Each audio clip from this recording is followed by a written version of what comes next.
Hi everybody, welcome back to my channel. Today I'm going to be talking to you about some cosplay travel tips. Tip number 1 is to make sure that if you need it, to travel with any documents like your ID or your passport. And travel tip number 2 is also, depending on where you're traveling, if you need to get any currency out before you go, make sure to do that ahead of time.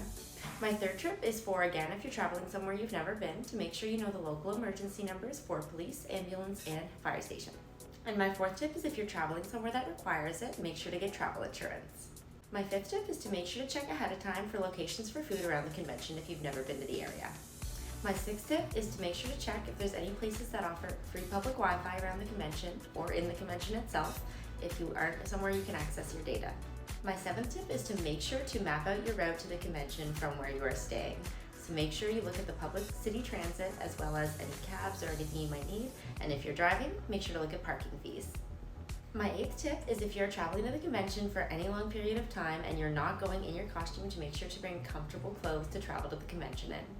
My ninth tip is to any international travelers, you need to make sure that if you are going to a different country that you haven't been to before, you don't need any vaccinations. And if you do, make sure you go to your doctor and get those ahead of time. And tip number 10 is if you are traveling by plane, try to avoid having to check any luggage. Carry on if possible. It is the easiest and most efficient way to make sure all of your cosplay pieces will get there in one piece. And my 11th and last tip is if you are traveling by car and driving to the convention, make sure to bring an extra cooler with some snacks and food and any extra cosplay supplies just in case.